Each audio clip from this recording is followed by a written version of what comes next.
You have probably told yourself 100 times that you know exactly what is going wrong in your life. You have looked at the situation, sized it up, and decided you understand the problem better than anyone else ever could. And honestly, that confidence is one of your greatest strengths. But what if I told you that the very thing you believe is holding you back is not actually the real issue at all? What if the story you have been telling yourself, the one that feels so true, so obvious, so real, is actually keeping you from seeing what is truly happening underneath? That is exactly what we are going to explore today. Because if you were born under the sign of the Ram, there is a pattern that runs deep in the way you process challenges, and it is not what most people expect. You are not someone who avoids problems. Far from it. You charge straight at them. But the issue is not your willingness to fight. The issue is that sometimes you are fighting the wrong battle entirely. And that is what makes this conversation so important. Over the next several minutes, we are going to walk through 10 specific areas where what you think is the problem is not actually the problem. And once you see the difference, once that gap between perception and reality becomes clear, everything starts to shift. Not because the world changes around you, but because you finally stop wrestling with shadows and start addressing what is actually there. So stay with me through every single one of these, because the one that changes your life might be the one you least expect. Tip 1. You think the problem is that people do not appreciate you. But what is actually happening is that you have not shown them what you truly need. This is one of the deepest frustrations that lives inside your experience, and it rarely gets talked about in the right way. You give so much of yourself to the people around you. You show up when it matters. You fight for the people you love. You put your energy, your time, your effort into making things work. And then when the recognition does not come, when the thank you never arrives, when people seem to overlook everything you have done, it stings in a way that goes far beyond simple disappointment. It makes you question whether you even matter to them at all. And from your perspective, the problem is obvious. People do not appreciate you. They take you for granted. They see what you do and just expect more without ever pausing to acknowledge how much you have sacrificed. That narrative feels true because there is real evidence to support it. You can point to specific moments, specific people, specific situations where you gave everything and got nothing in return. And that evidence makes the conclusion feel airtight. But here is where the real shift happens. The actual issue is not that people are incapable of appreciating you. The issue is that you have never clearly communicated what appreciation looks like to you. You assume that because you would notice if someone did what you do, everyone else should notice too. But people are different. They process things differently. They show love and gratitude in ways that might not match the way you receive it. And because you have never sat down and said, "This is what I need, this is how I want to be acknowledged, this is what makes me feel seen," they keep missing the mark. Not because they do not care, but because they genuinely do not know. There is also something deeper happening here. Part of you resists asking for what you need because it feels like if you have to ask for it, it does not count. You want the appreciation to come naturally, spontaneously, without prompting.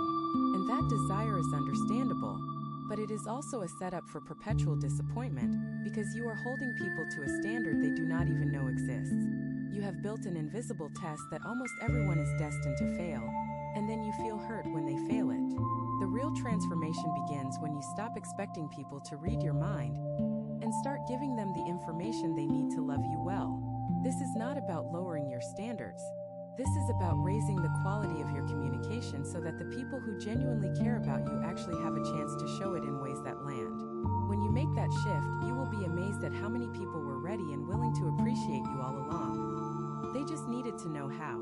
And there is one more layer to this that deserves attention. Sometimes the reason you do not ask for what you need is because deep down, you are afraid that if you ask and they still do not deliver, you will have to face the painful truth that they really do not care. Staying silent feels safer because it lets you hold on to the hope that they would come through if they only knew. But that hope, as comforting as it is, keeps you stuck in a cycle of resentment and loneliness. The brave move, the one that actually leads to the connection you are craving, is to ask clearly, openly, and without apology, and then let the response tell you everything you need to know. Tip 2. You think the problem is that you are too intense, but what is actually happening is that you are surrounded by people who cannot match your depth. You have heard it your entire life. You are too much. You are too intense. You care too deeply. You react too strongly. And after hearing it enough times from enough people, part of you started to believe it. Part of you started to think that maybe there really is something wrong with the way you experience the world, that maybe you need to tone yourself down, shrink yourself, hold back the full force of who you are so that other people feel more comfortable around you. And so you tried. You tried being quieter. You tried caring less. You tried pretending that things did not bother you when they absolutely did. And every single time you did that, it felt like putting on a costume that did not fit. Felt suffocating. Felt like a betrayal of everything you are. Because the truth is, your intensity is not a flaw. It is the very thing that makes you extraordinary. It is what allows you to love with your whole heart, to commit fully to the things that matter, to bring a level of passion and energy into every room you walk into that most people can only dream of. The real problem was never that you are too intense. The real problem is that you have been measuring yourself against people who operate at a completely different frequency. You have been trying to fit into spaces that were never designed for someone with your level of fire, and then blaming yourself when it did not work. But that is like blaming the ocean for being too vast for a swimming pool. The ocean is not the problem. The container is. When you start to understand this, something powerful shifts. You stop trying to make yourself smaller and start looking for environments, relationships, and communities that can actually hold the fullness of who you are. You stop apologizing for your passion and start recognizing it as the gift that it is. And you begin to attract people who are not intimidated by your fire but who are drawn to it. People who match your depth, who meet your energy, who see your intensity not as something to manage but as something to celebrate. This does not mean that everyone who has ever told you to calm down was wrong or cruel. Some of them were doing the best they could with the capacity they had. But their limitations are not your diagnosis. Their inability to handle your energy is not proof that something is broken inside you. It is simply information about compatibility. And once you stop internalizing their discomfort as your deficiency, you free yourself to show up fully, unapologetically, and without restraint. That is where your power lives. That is where your magic is. And the people who are meant for you, they already know that. There is something else worth saying here. The moments in your life when you felt most alive, most yourself, most on fire with purpose, those were not the moments when you were holding back. Those were the moments when you let yourself be fully expressed, when you stopped filtering and started flowing. And that should tell you something important about where your happiness lives. It does not live in containment. It lives in expansion. And the sooner you give yourself permission to expand without guilt, the sooner everything around you starts to align. If what you're hearing feels accurate, imagine what could happen if you applied this energy intentionally for 21 consecutive days. That's exactly what the 21-day program in the pinned comment is built for. Daily guidance, focused direction, and real momentum. If you're tired of staying in the same cycle, this is your structure. Tip 3. You think the problem is that you cannot find the right opportunity. But what is actually happening is that you keep walking past open doors because they do not look the way you expected. There is a very specific kind of frustration that comes from feeling like the world is full of possibility for everyone except you. You look around and see other people landing the right job, the right relationship, the right break. And meanwhile, you feel like you have been standing in line for years and your number never gets called. It can make you feel invisible. It can make you feel like the universe has some kind of personal grudge against you. And that feeling, that sense of being passed over, creates a bitterness that slowly eats away at your motivation. But here is what is really going on. Opportunities have been coming to you. They have been showing up consistently, but they have not been showing up in the packaging you were expecting, and so you dismissed them. You have a very specific image in your mind of what the right opportunity looks like, how it should feel, how it should arrive, and anything that does not match that image gets filtered out as irrelevant. You are so focused on the door you think should open that you keep walking past all the windows that already have. This is not about settling. This is not about lowering your standards or accepting less than you deserve. This is about expanding your vision so that you can recognize opportunity, even when it comes in an unexpected form. Sometimes the right path does not look glamorous.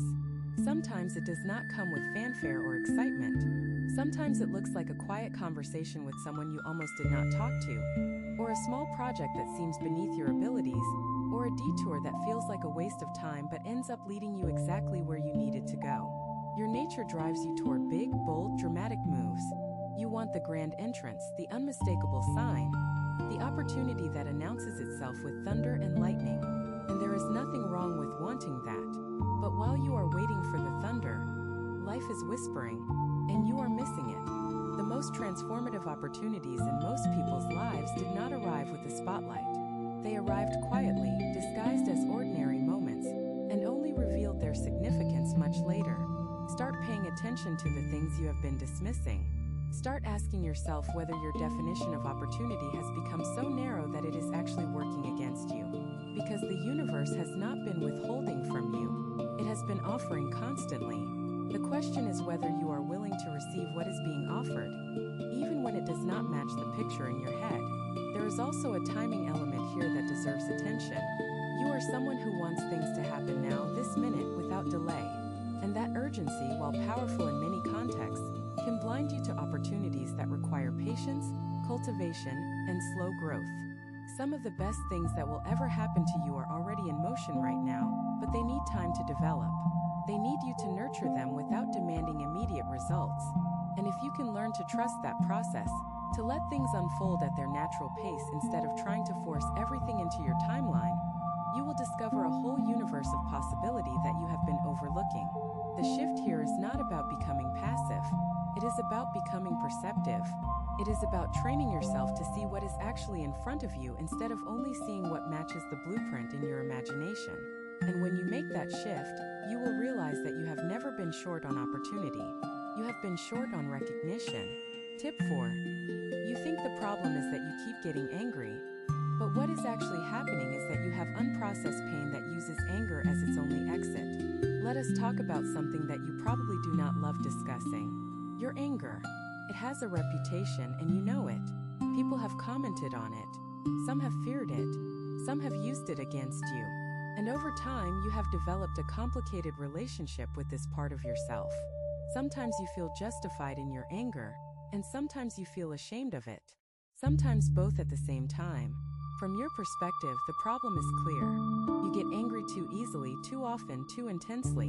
And if you could just learn to control your temper, everything would be fine. You have probably tried dozens of strategies over the years, counting to 10, walking away, biting your tongue, and some of them work for a while. But the anger always comes back, often stronger than before, because you have been treating the symptom without ever addressing the cause. Here is what is actually going on. Your anger is not the problem. Your anger is a messenger. It is trying to tell you something important about a wound that has never been properly healed. Underneath every flash of fury, there is something softer, something more vulnerable. Hurt, fear, sadness, betrayal, abandonment. These are the real emotions driving the bus.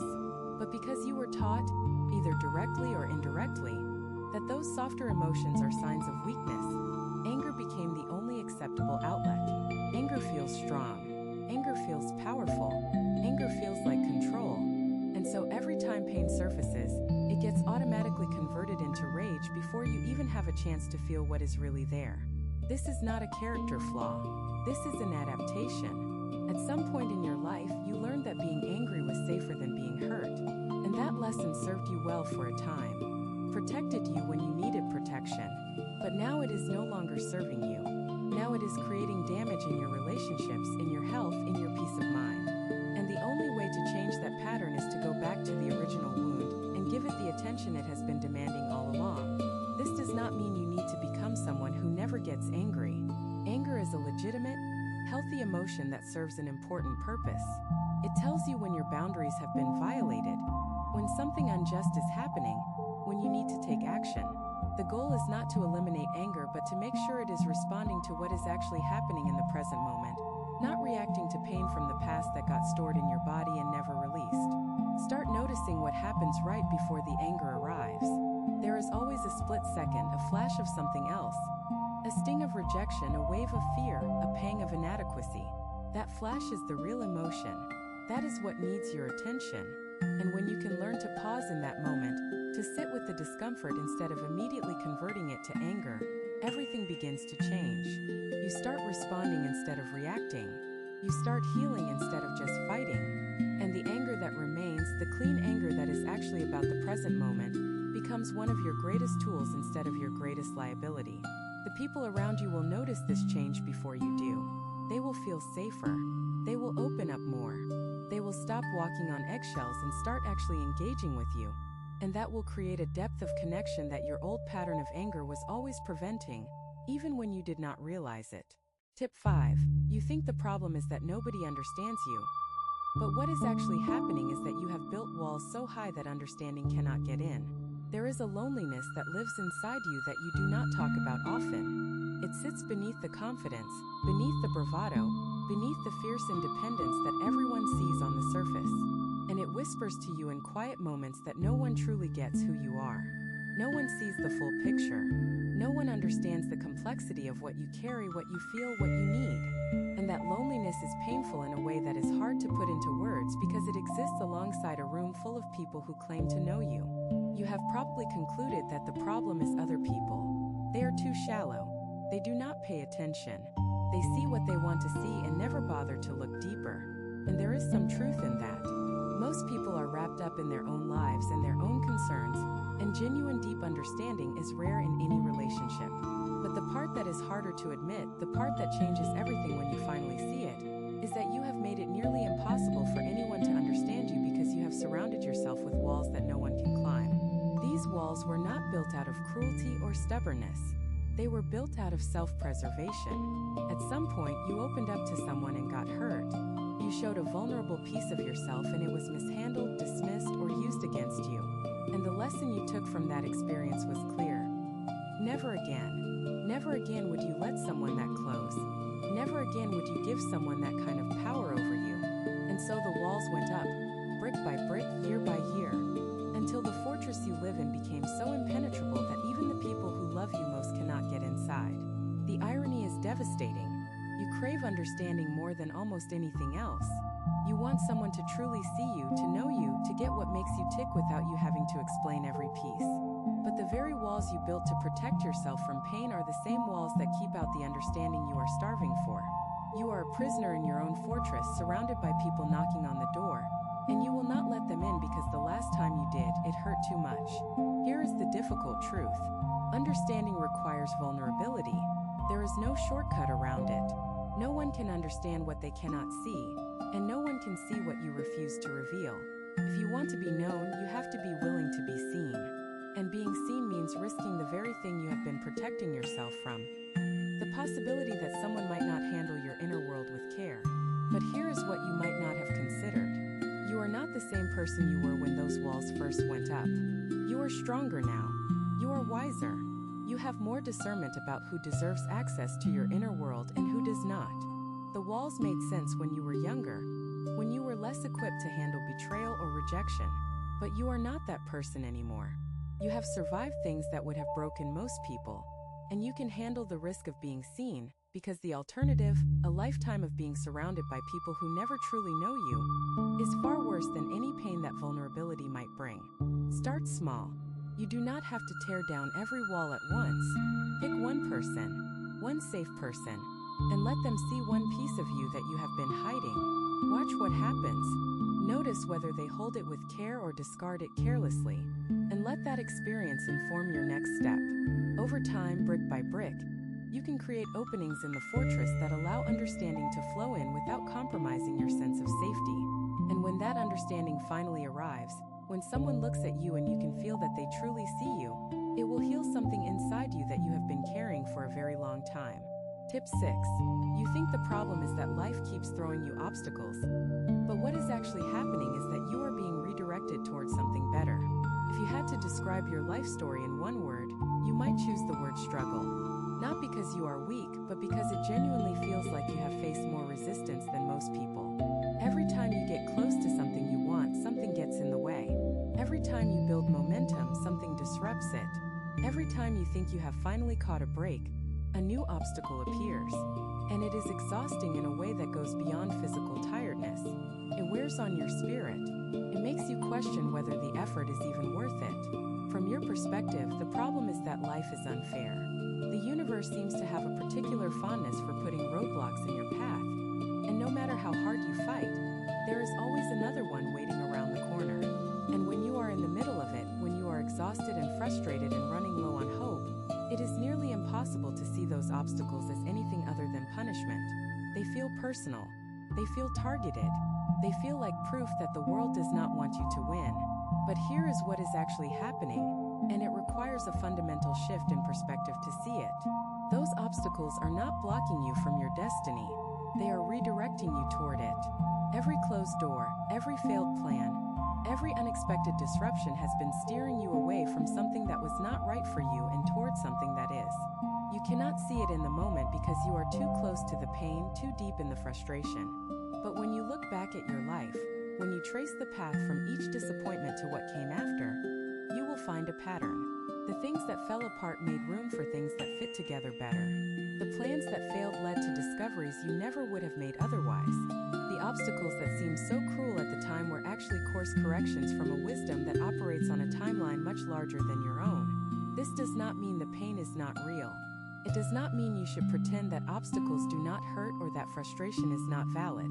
It means that the story you are telling yourself about what those obstacles mean is incomplete. You are interpreting them as evidence that you are being punished when they are actually evidence that you are being guided.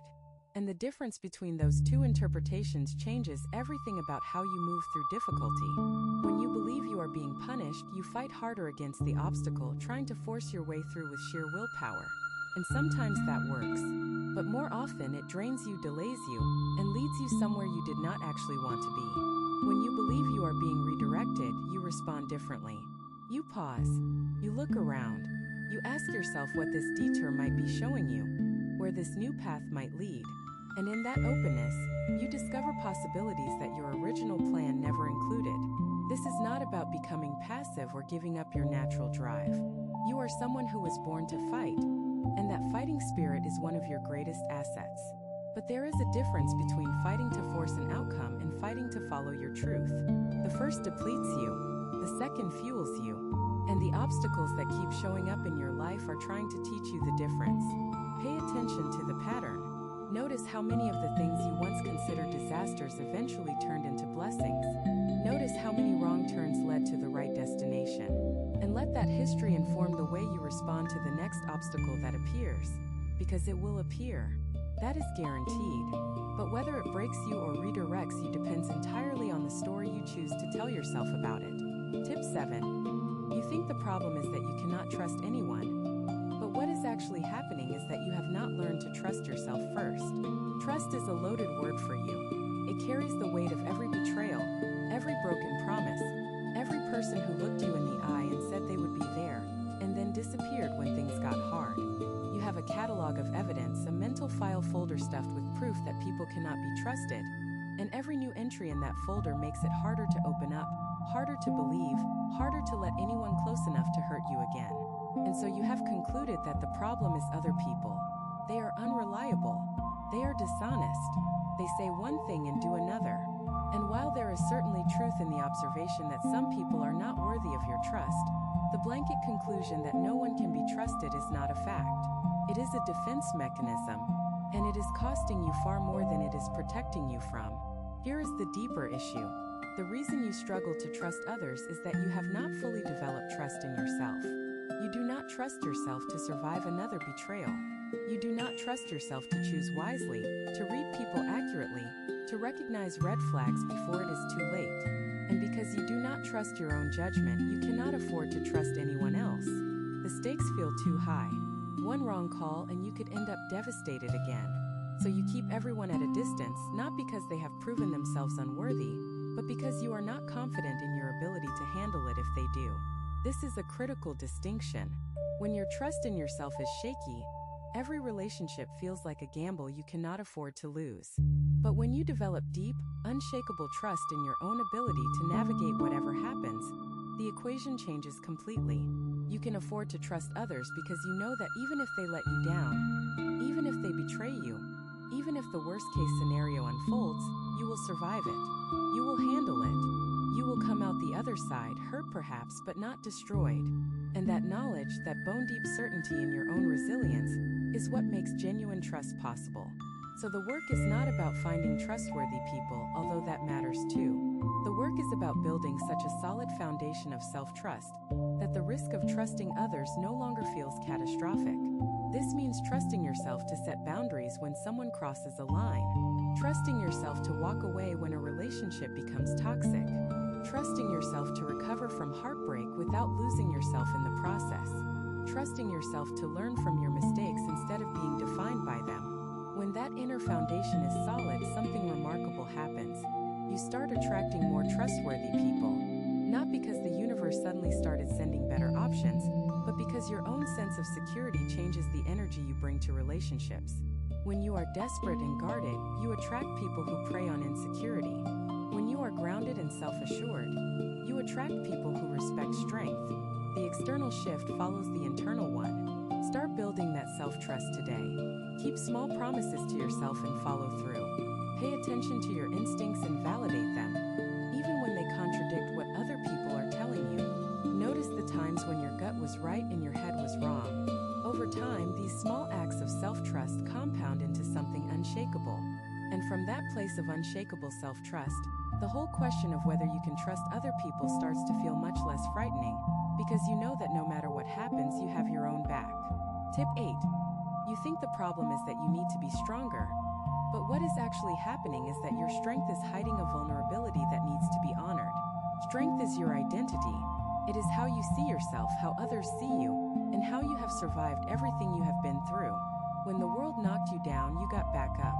When life threw its worst at you, you kept going. When other people would have crumbled, you stood firm. And that strength is real. It is earned. It is extraordinary. No one can take it from you, and no one should try to minimize it. But here is the paradox. The more you identify with your strength, the more you deny the vulnerability that lives alongside it. Because in your mind, strength and vulnerability cannot coexist.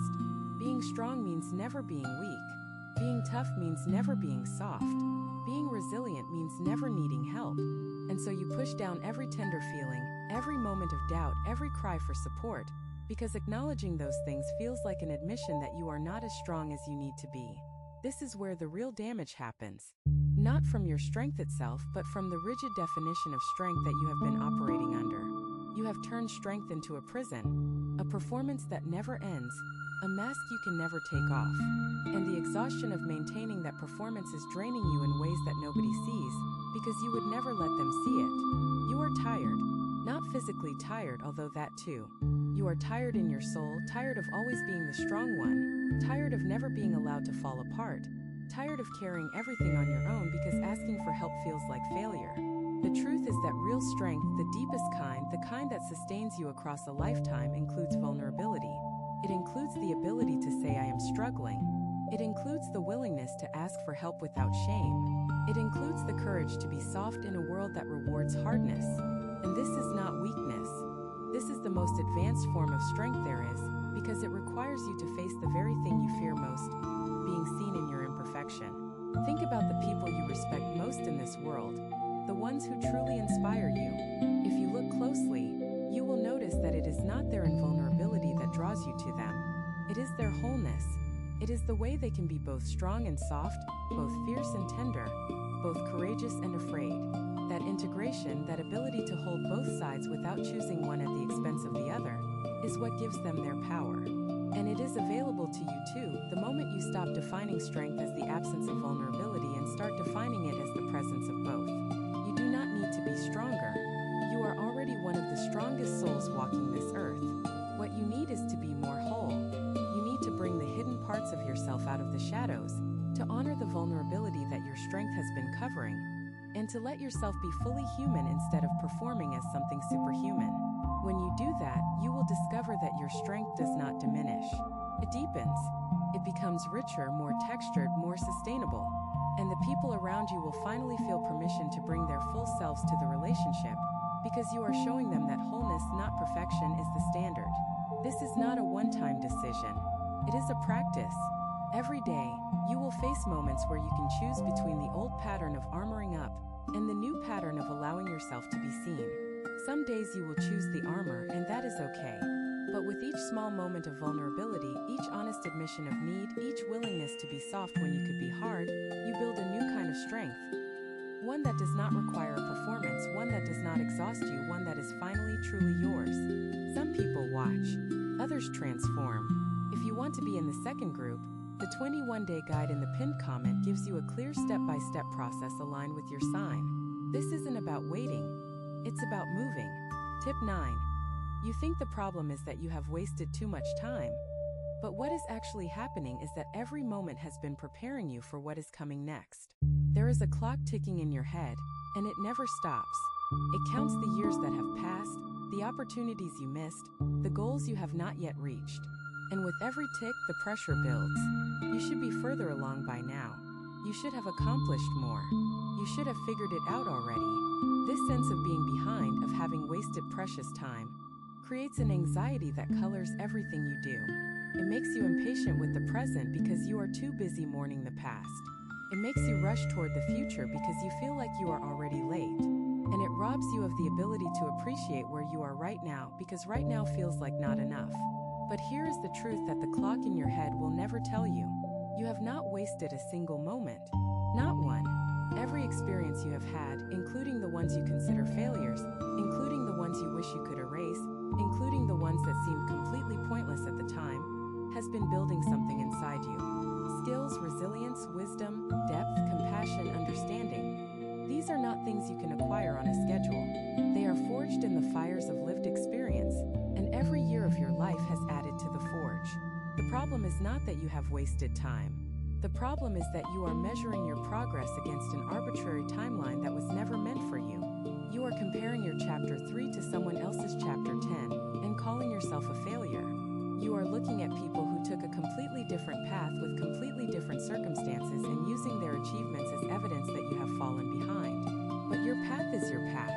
Your timeline is your timeline. And comparing them to anyone else's is like comparing a river to a mountain and asking which one is moving faster. The question itself does not make sense. There is something else here that needs to be said. The experiences you consider your biggest wastes of time are often the ones that taught you the most valuable lessons. The relationship that went nowhere taught you what you actually need in a partner. The job that felt meaningless taught you what kind of work lights you up. The years you spent lost and confused taught you how to find your way. None of it was wasted. All of it was preparation. And the person you are today, with all of that accumulated wisdom and experience, is far more capable of creating something extraordinary than the younger version of you who had not yet been tested by life. Stop punishing yourself for not being further along.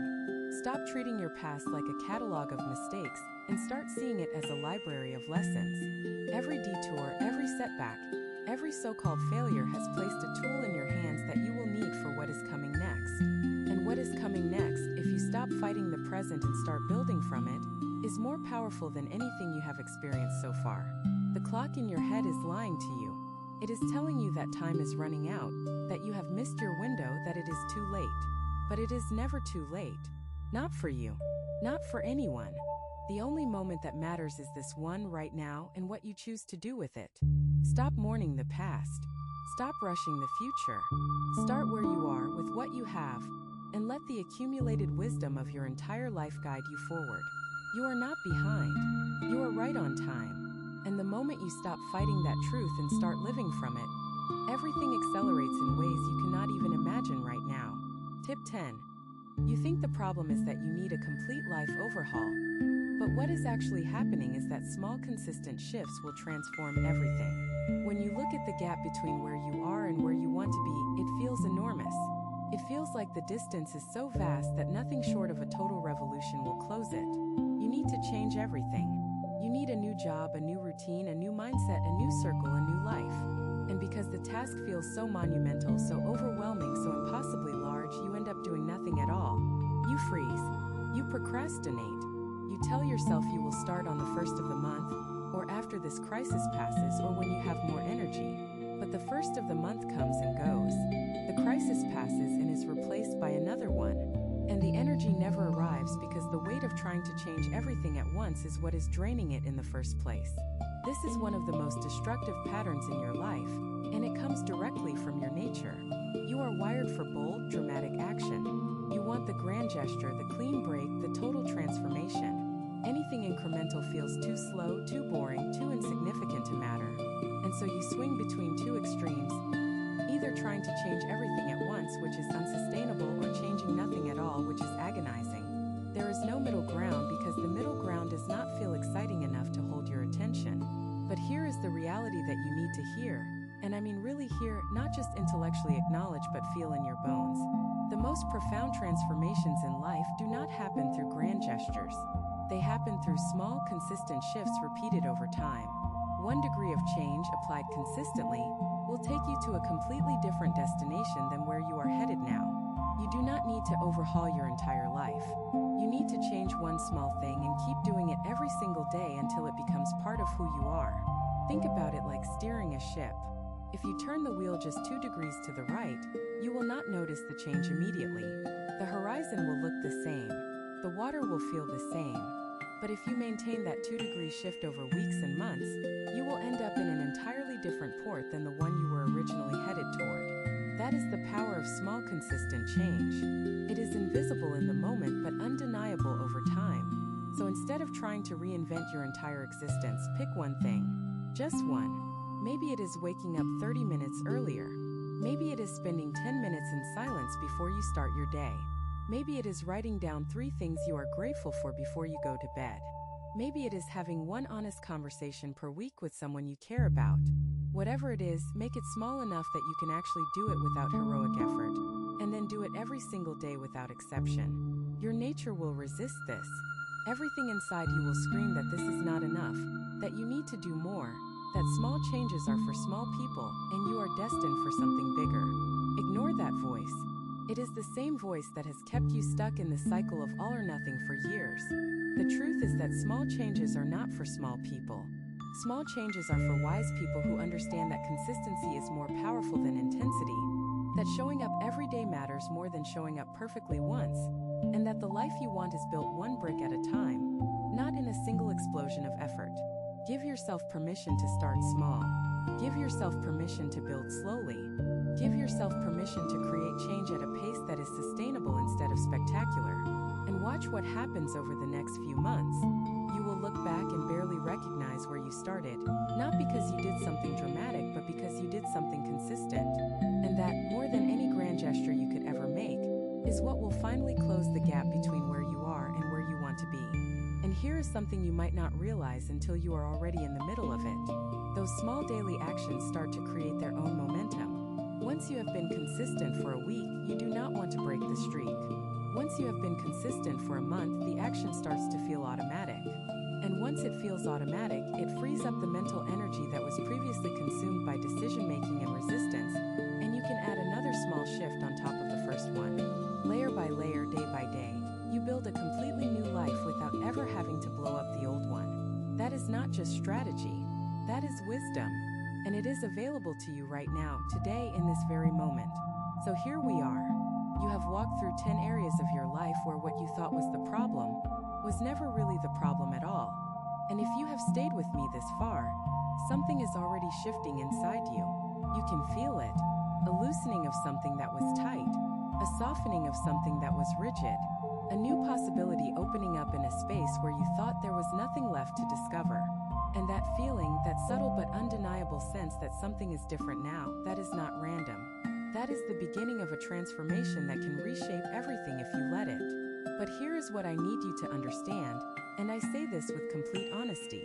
Awareness alone will not change your life. Knowing the truth is the first step, but it is only the first step. What matters is what you do with that knowledge. What matters is whether you take what you have heard today and let it inform the way you show up tomorrow. Because you can watch 100 videos, read 1,000 articles, have 1,000,000 insights. And if none of them translate into action, nothing changes. The gap between insight and transformation is always action. Always. And I know that can feel overwhelming, especially after everything we have covered. There is so much to work with, so many patterns to unravel, so many habits to rebuild. But remember what we just talked about in that last section. You do not have to change everything at once. You do not have to tackle all 10 of these at the same time. Pick the one that resonated most deeply, the one that made you catch your breath, the one that felt like it was written specifically for you. Start there. Give it your attention, your energy, your commitment, and let the rest unfold naturally as you build momentum. The person you are becoming is not some distant fantasy. That person is already inside you, waiting for permission to emerge. Every insight you have absorbed today has brought that person closer to the surface. Every old story you are willing to release makes room for a new one to take its place. and the fire that burns inside you, that relentless, unstoppable, beautiful fire that defines who you are. That fire is not your enemy. It never was. It just needs direction. It needs focus. It needs a channel that allows it to burn bright without burning you out. You have everything you need. You have the awareness. You have the desire. You have the strength, and yes, you have the vulnerability too. All that is left is the decision to begin. Not tomorrow, not next week, not when conditions are perfect. Now, in this moment, with exactly who you are and exactly what you have. That is enough. It has always been enough. And the sooner you believe that, the sooner everything in your life begins to reflect it back to you. You have two options after this video. Close it and hope things shift, or decide that the next 21 days will be different. If you choose the second, the structured 21-day transformation aligned with your sign is waiting in the pinned comment. The energy is already moving, the only question is whether you are.